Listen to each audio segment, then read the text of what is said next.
하나님 말씀 봅니다. 사도행전 1장입니다. 1절에서 5절 말씀입니다.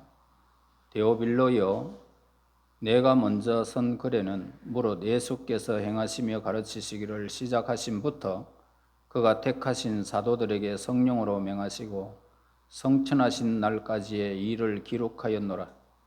그가 고난받으신 후에 또한 그들에게 확실한 많은 증거로 친히 살아 계심을 나타내사 40일 동안 그들에게 보이시며 하나님 나라의 일을 말씀하시니라.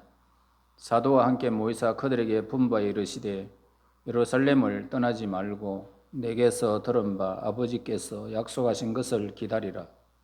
요한은 물로 세례를 베풀었으나 너희는 맨날이 못되어 성령으로 세례를 받으리라 하셨느니라. 아멘. 오늘 이 본문에서 보면 예수님이 부활하신 그 후에 지상 명령을 주시고 예수님께서 성천하셨습니다. 그리고 성령님이 이 땅에 오셔서 하나님의 교회와 성령님이 하나님의 그 교회가 이렇게 형성되어지고 탄생된 것을 보게 됩니다. 성령에 의해서 탄생한 그 교회는 전 세계의 이 복음화를 위해서 선교의 교도부가 되어져서 그 역할을 감당해 왔는데요. 그 역사를 기록한 책이 바로 오늘 이 사도행전입니다. 그래서 이 사도행전에서는 예수님이 성천하신 후에 제자들이 어떻게 성령을 받았고 또 교회가 어떻게 탄생했으며 어떤 기적과 역사들이 일어났는가를 볼 수 있을 뿐만 아니고 고통과 핍박 속에서도 교회가 어떻게 힘차게 성장하여 계속 확장되어졌다라는 이 사실을 사도행전에서 발견하게 되어집니다. 1절, 2절에서 보면 데오빌로요, 내가 먼저 선 글에는 무릇 예수께서 행하시며 가르치시기를 시작하심부터 그가 택하신 사도들에게 성령으로 명하시고 성천하신 날까지 이를 기록하였노라. 자, 오늘 여기에서 누가 기록했습니까? 누가가 먼저 기록한 누가복음을 말하고 있습니다. 그래서 누가는 의사죠. 의사인데 자기가 이 책을 기록하기 전에 썼던 누가복음을 해석하고 있죠. 예수님의 일들과 행적들을 기록한 그 행적들을 보게 되고 누가복음은 바로 예수께서 행하시고 가르치시기를 시작하심부터 그 택하신 사도들에게 성령으로 명하시고 성천하시는 날까지의 일을 기록하게 됩니다. 바로 그 내용으로부터 인간 역사 속에 일찍이 찾아볼 수 없었던 그런 하나님의 역사, 성령의 역사, 기적의 역사를 기록한 사도행전이 오늘 이 누가를 통해서 탄생한 것입니다. 물론 성령에 의해서 이렇게 누가를 통해서 나타났지만 그렇습니다. 자, 여기에서 데오빌로요라고 하는 것은 무슨 뜻이냐면 하나님을 사랑하는 사람이라는 그런 뜻입니다. 그래서 누가복음을 비롯한 이 사복음서에서 기록된 내용은 예수님의 생애에 대한 그런 기록이죠. 사복음은. 사복음에서 기록된 하나님의 말씀은 학자나 역사가들이 기록한 것이 아니고 예수님의 생애를 같이 살았던 그런 사람들, 예수님의 삶을 모든 것을 직접 목격했던 그런 사람들이 쓴 책을 말합니다. 누가복음을 데오빌로라고 하는 사람에게 보내는 이 편지 형식으로 기록된 목적이 있다면 자신이 예수님에 대해서 알았던 사실과 들었던 사실과 체험하고 믿었던 사실들을 좀 더 구체적으로 이렇게 하고 확실히 인식시키기 위해서 오늘 이 복음 앞에서 이야기한 누가복음을 이렇게 썼던 이런 내용들과 오늘 이 본문에서 좀 더 구체화하기 위해서 오늘 데오빌로요라고 하는 이 단어를 쓴 것입니다. 자, 누가가 쓰려는 이야기는 뭐냐면 죽은 사람의 과거 이야기가 결코 아니고 죽었는데 다시 부활한 사람의 이야기를 쓴 것입니다. 그러니까 그 사람이 죽은 후에는 그 전의 역사와는 전혀 다른 질의 역사, 다른 질의 삶, 철저하게 다른 놀라운 기적과 새로운 역사들, 사건들이었다는 사실을 오늘 기록하는 것입니다. 그만큼 이 사도행전은 천국의 사건이 이 지상에 임하여 일어난 그런 인류의 역사상 전혀 새로운 역사의 사건이었다는 사실을 오늘 생생하게 체험한 그 누가가 지금 이렇게 서는 것입니다. 자, 이렇듯 놀라운 그런 사회, 하나님의 나라의 사회, 기적과 능력이 일어나는 그런 사회의 새로운 역사가 바로 이 사도행전인데, 이 사도행전을 이해하기 위해서는 예수님이 어떤 분이셨는가 필수적으로 알아야 된다는 것을 강조하는 것입니다. 그래서 예수님이 어떤 분인가를 우리가 알기 위해서는 세 가지 집중적으로 우리가 살펴봐야 되겠죠. 첫 번째 뭡니까? 예수님의 탄생과 삶이라는 것입니다. 그 다음에 두 번째는 예수님의 죽음, 세 번째는 예수님의 부활입니다. 그러니까 이것을 이렇게 통틀어서 예수님의 생애다 이렇게 우리에게 말해주고 있지요. 그래서 예수님의 삶과 죽음과 부활, 그것이 뭐냐라고 했을 때 우리가 그 내용을 축소해서 하나로 나타낸다면 구원이다 말, 구원. 이것이 예수님께서 우리 인간에게 행하신 완성된 구원을 우리에게 가르쳐 주는 것입니다. 즉 무슨 말이냐면은 예수님이 살았던 생애와 그리고 죽음과 이 부활이 바로 우리의 구원이라는 말인데, 특히 예수님은 가난하고 소외된 죄인들, 즉 세상에서 버림받은 소외 계층에 대해서 더 특별한 애정과 관심을 가지신 그런 분으로 묘사를 하고 있습니다. 누가는 이러한 소외된 계층에 대해서 특별한 애정을 가지신 분으로 묘사하고 있는 것인데, 바로 이것이 우리의 구원이신 예수님의 삶이라는 것입니다. 그래서 이 예수님의 이 삶이 전제되지 않고는 오순절의 성령의 사건인 이 주인공이 빠져버리겠죠. 그래서 예수님의 삶이 없이는 오순절의 사건이 빠져버린다는 것입니다. 그래서 예수님을 믿지 않고는 성령을 체험할 수 없다는 겁니다. 요즘 성령 운동하는 사람들 가운데도 기적을 강조하는 사람들이 굉장히 많지요. 기적이 중요합니다. 그런데 신앙적인 환상과 방언이라든지 예언이라든지 축복에 대해서 또는 병 낫는 것과 연관시켜서 말하는 사람들이 많이 있습니다. 자, 이것은 아주 위험하고 무서운 타락이라고 할 수가 있습니다. 구원과 상관없이 어떤 기적이 일어나고 환상이 일어나고 이런 예언이 일어나고 축복이 일어나는 것은 결코 바람직하지 못하다는 것입니다.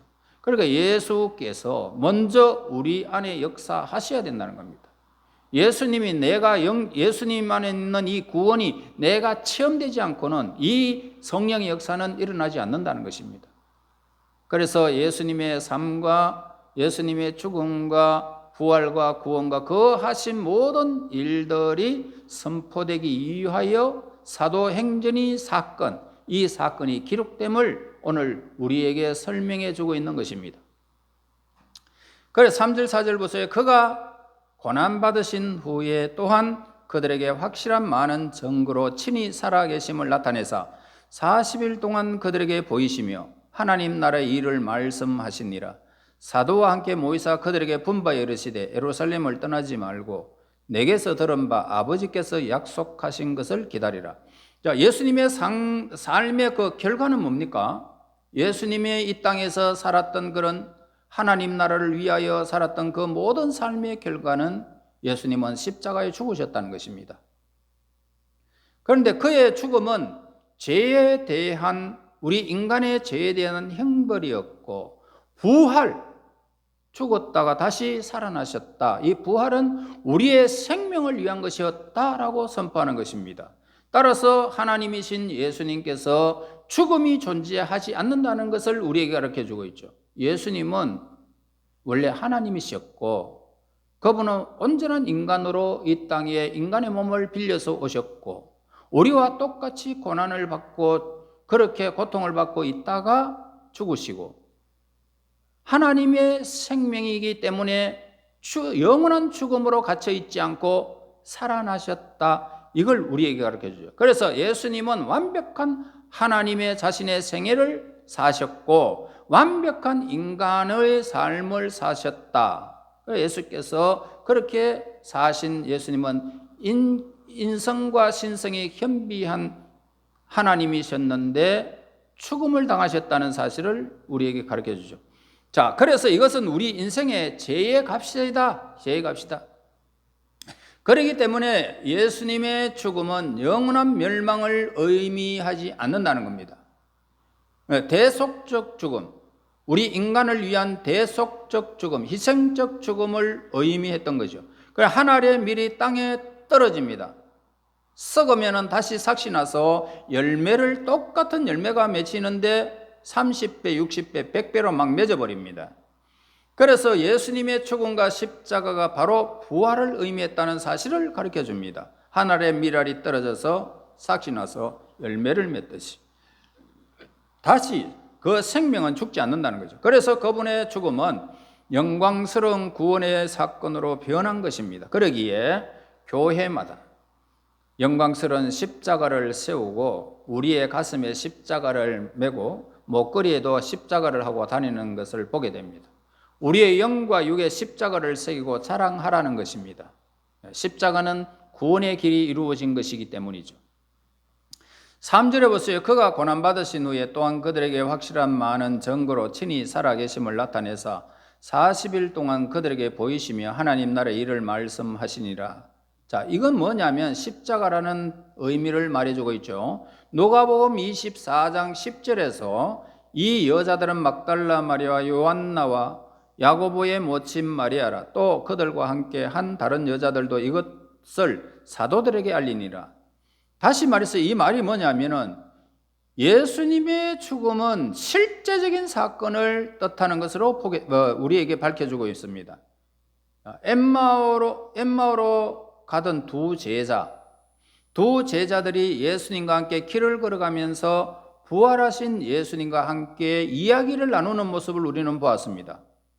자, 주막에서 식탁에 둘러 앉아서 음식을 나눌 때 그들은 예수님이 누군지도 몰랐던 것입니다. 그때까지도 음식을 같이 나눌 때도 몰랐습니다. 그러나 예수께서 부활에 대한 소식을 전하고 말씀하실 때에 가슴이 갑자기 그 제자들이 뜨거워집니다. 그래서 그들은 눈이 이제 성령의 하나님의 아들의 그 음성을 듣고 그 심령이 확 밝아지죠.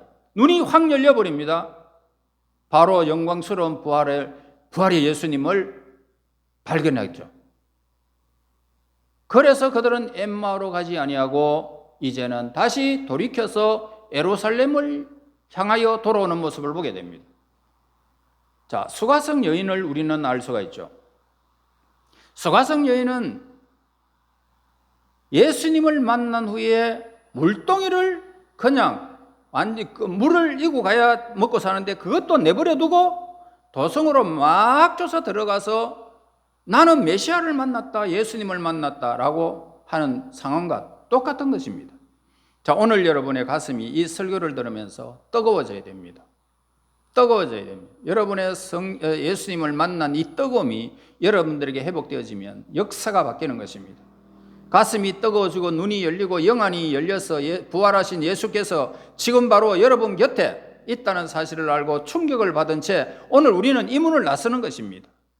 부활의 사건을 체험하지 못한 사람은 그리스도인들이 아니고 성도가 아닙니다. 아무리 그가 십자가를 믿는다 해도 부활을 믿지 않는 사람이라면 그는 그리스도인이 아니라는 것입니다.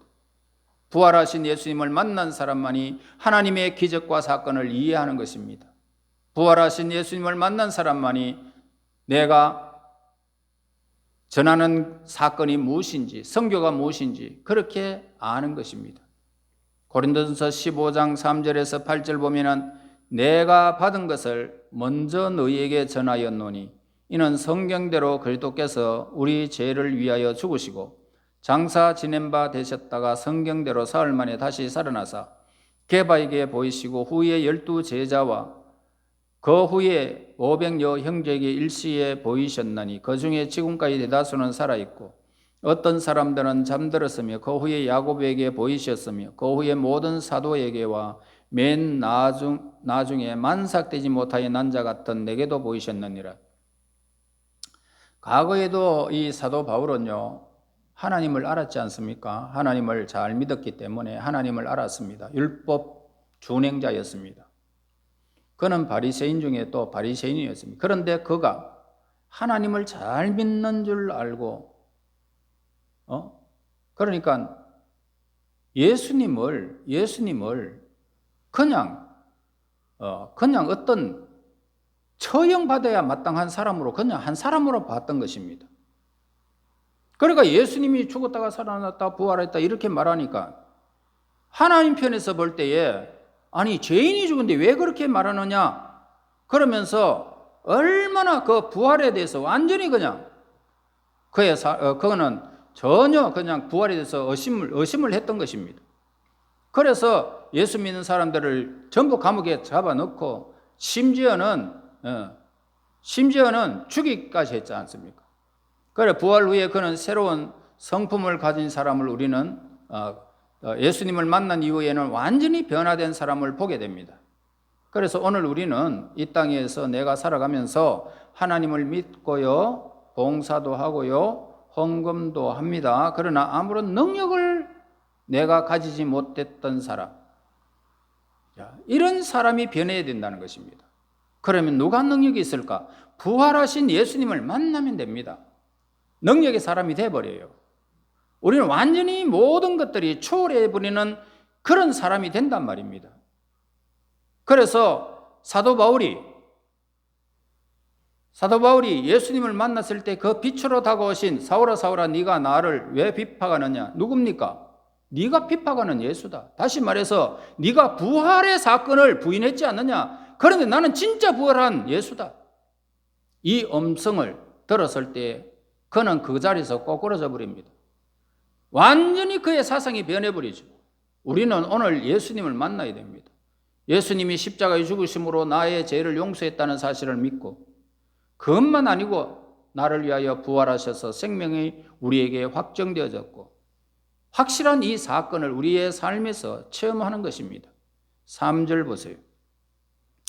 3절에 보면은 40일 동안 그들에게 보이시며 하나님 나라의 일을 말씀하시니라. 하나님의 나라의 일을 말씀하시기 위해서 오늘 우리는 예수님을 만나야 됩니다. 예수님은 부활하시고 전에도 하나님 나라의 일을 말씀하셨죠. 이 땅에 계실 때에 부활하신 후에도 예수님께서는 또 하나님 나라의 일을 말씀하셨습니다.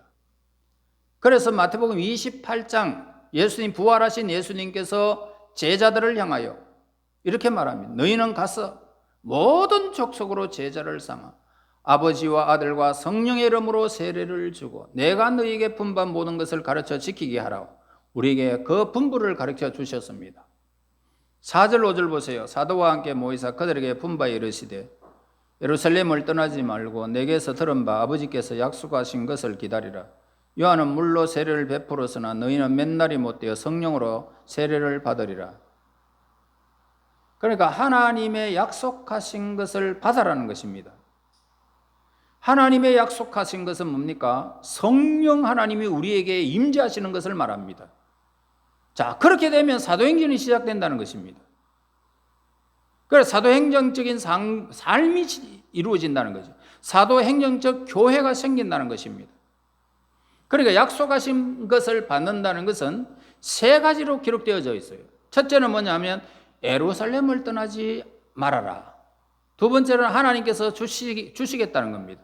하나님이 약속하신 것을 체험한 자만이 이 사도행전이 시작된다는 것입니다. 그럼 은혜 받은 사람만 알지 안 받아본 사람은 무슨 소리인지 알지 못합니다. 은혜를 받은 사람은 하나님의 섬기는 자세가 달라져 버립니다. 셋째는 성령을 알게 될 것이다. 성령을 알게 될 것이다. 무슨 말입니까? 오늘 본문에서 이야기하는 성령 세례를 말하고 있습니다. 그래서 오순절 사건은 성령의 감화 사건으로 말미암아 시작되었다는 것입니다. 그때부터 독특한 삶이 시작된 것이죠. 마가복음 16장 15절에 너희는 온 천하에 다니며 만민에게 복음을 전파하라. 이것이 성령 받은 사람, 성령 세례 받은 사람들이 행할 수 있는 하나님의 나라의 일이라는 것입니다. 그러면 이 구원의 내용이 어떻게 힘있게 역사하실까? 그것은 오순절 성령의 점화 사건을 통하여 이제 역사가 시작된다는 것입니다. 이 사건으로 말미암아 하나님이 설계하신 이 구원의 모든 것들이 실제의 능력으로 나타난다는 것입니다. 만약 로켓의 엔진 내부에 폭발이 일어나지 않아가지고 장치들을 움직이지 않는다면 어떨까요? 예, 우주선은 그대로 있겠죠. 그러므로 오늘 우리가 예수님의 소식을 듣고 눈물을 흘리고 회개하고 하나님 자녀가 되어 죄의 뿌리를 통째로 뽑혀진 사람들은 성령이 행하시는 능력 때문에 그렇게 우리는 하나님 앞에 감사하며 눈물을 흘리게 되는 것입니다. 이것이 바로 사도행전의 시작이라는 것입니다. 성령을 받는다면은 어떻게 받을까라고 하는 그런 오늘 우리가 질문해 봅니다. 그러니까 성령은 지식으로 받는 것이 결코 아니죠. 이것은 체험으로 받는 것입니다. 그러면 성령 세례는 왜 받아야 되는가? 알고 믿고 있으면 됐지. 왜 성령 세례라는 것을 내가 꼭 받아야 되느냐? 라고 합니다. 그러나 성경은 성령 세례를 꼭 받아야 한다라고 합니다. 그러기 위해서는 예루살렘을 떠나서는 안 된다는 것을 가르쳐 줍니다. 다시 말해서 교회 중심적인 삶을 떠나서는 안 된다는 것이죠. 교회를 떠나지 말아라. 제자들에게 지금 움직일 때가 아니고 기다릴 때다. 일할 때가 아니라 준비할 때다는 것입니다. 준비한다는 말은 뭡니까? 그것은 바로 성령 세례를 받는 것을 의미하고 있습니다. 그러면 우리가 기다리는 성령 사건이라는 것이 과연 무엇일까? 그것은 역사의 사역의 주인공으로 오는 사건을 의미하고 있습니다. 자, 5절 보세요. 요한은 물로 세례를 베풀었으나 너희는 맨날이 못되어 성령의 세례를 받으리라 하셨느니라. 그래서 성령 세례는 개인에게 단 한 번 임하는 것입니다. 그런데 우리가 죄를 지으면 구원의 느낌이 없습니다. 우리에게 참 사라지는 것 같이 보입니다. 성령 세례로 받았고 성령 체험도 했고 성령의 은사도 계속 우리가 이렇게 활용했는데 그런데 죄를 짓고 보니까 그것이 사라진 것 같습니다. 그런데 성령 세례를 받지 않는 것처럼 착각하게 된다는 것입니다. 여러분에게 주신 성령이 지금 활동하지 않는다면 그 사람에게는 성령의 은사가 불일 듯 일어나는 것입니다. 일어나야 합니다. 그러니까 성령의 생명이 죽은 사람을 다시 살아나게 합니다. 그래서 하나님께서는 사망하는 그 영혼을 소생시켜 주십니다. 그러면 생수의 강이 우리 속에서 막 기쁨의 강이 막 흘러 넘치죠. 날마다 신비로운 삶이 생긴다는 것입니다. 예수님이 물 위에 걸어갔듯이 세상에서는 내 삶에는 불가능한 삶이 없다.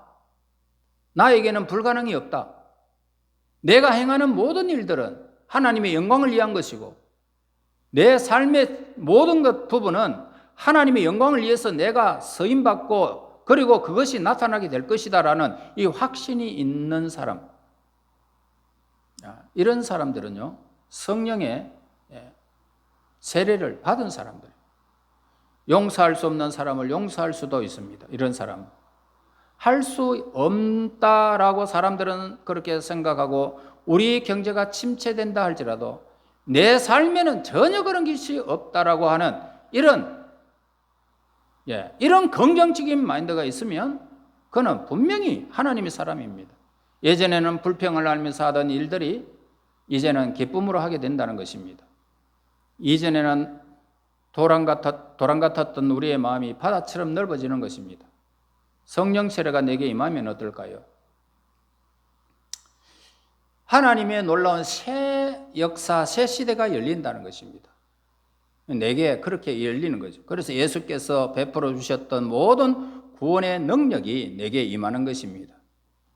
그리고 오늘 우리에게 기적이 일어나게 됩니다. 기적은 뭡니까? 기적, 그리고 나에게 임하는 능력, 새로운 생각이란, 새로운 생각, 새로운 지각이 생기는 것입니다. 새로운 마음이 막 생깁니다. 그리고 새로운 인간관계가 생긴다는 것입니다. 오늘 이것이 성령 안에서 이루어지는 새로운 우리의 삶의 그런 역사가 일어나죠. 그래도 어떻습니까? 감동 없는 그런 삶을 오늘 우리에게 지속할 수 있겠느냐? 내 삶에서 그냥 무미건조하게 그냥 그렇게 지내면 되겠지 라고 그렇게 생각하면서 오늘 자신이 이 땅에서 정말 내가 누구인지도 모른 채, 내 삶이 지금 어디로 가고 있는지도 모른 채 가고 있느냐는 것입니다. 그렇게 해서 되겠느냐는 것입니다. 진짜 천국에 그런 사람들도 갈 수 있을까? 겨우겨우 내 삶을 유지하는 그런 신앙생활은 지금 해서 안 된다는 것입니다. 예수님을 똑같이 믿어도 우리는 성령을 받은 사람은 다릅니다. 성령 받은 너는 오늘 우리 삶의 모든 부분들에 성령 받은 사람들의 그 모든 교회와 설교도 전혀 다르다는 것입니다.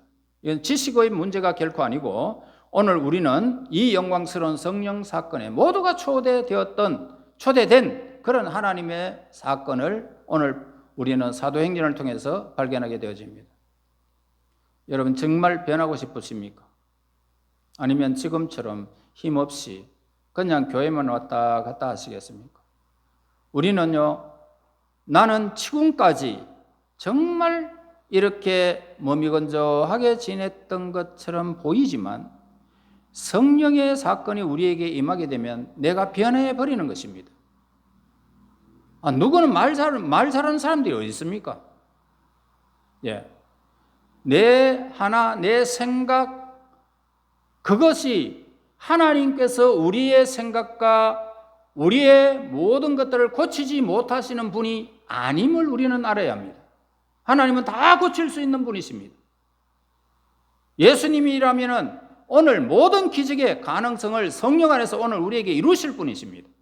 그러므로 오늘 우리는 그 부활의 권능을 힘입고 그분은 부활하셔서 지금도 살아계시면서 성령으로 임재하셔서 오늘 여러분들을 변화시키는 기적을 베푸시는 분이심을 믿는 것입니다. 우리의 기도에 응답하시는 분이십니다. 지금 우리를 성령의 사역에 초대하고 있습니다. 능력 있는 성도가 되라고 그렇게 말합니다. 성령 받은 성도가 되라는 것입니다. 세상을 변화시키는 우리 그리스도인이 되라는 것입니다. 우리를 사도행전으로 이 사건으로 우리를 초대하고 있는 이 본문의 사건, 그러므로 우리는 변화된 삶이 지속되어져서 이 땅에서 활기있고 기적적인 삶, 내 삶이 완전히 변화된 하나님이 주관하는 삶이 되어져서 이 땅에 성령의 능력을 힘입고 여러분 이 땅에 살아가는 날 동안 여러분들은 하나님의 사람으로서 지상 만민들에게 복음을 전파하며 때를 얻든지 못 얻든지 하나님의 기적적인 사건의 주인공들이 되어져서 하나님 나라가 임하는 그날에 칭찬받는 영광의 주인공들이 되시기를 예수님 이름으로 축원합니다. 하나님 아버지, 어리석고 무능한 저희들에게 성령이 임하면 되겠습니다. 주 예수여, 부활의 권능으로 임하옵소서. 하나님의 나라가 우리에게 임하게 도와주시고 우리의 생각과 우리의 마음과 우리의 모든 것들을 주관하시는 하나님의 강권적인 역사가 성령을 통하여 나타나서 많은 백성들에게 세례를 베풀며 복음을 전가하며 선교의 사역을 슬기롭고 지혜롭고 능력 있게 감당할 수 있는 지혜로운 청지기들, 하나님의 거룩한 성령 받은 성도들이 되어져서 하나님께서 허락하시는 날까지 복음에 앞장서서 하나님의 거룩한 이름을 전가할 수 있는 우리 모든 능력 있는 성령 받은 하나님의 사람들 되게 도와주시옵소서. 예수님 이름으로 기도드리옵나이다. 아멘.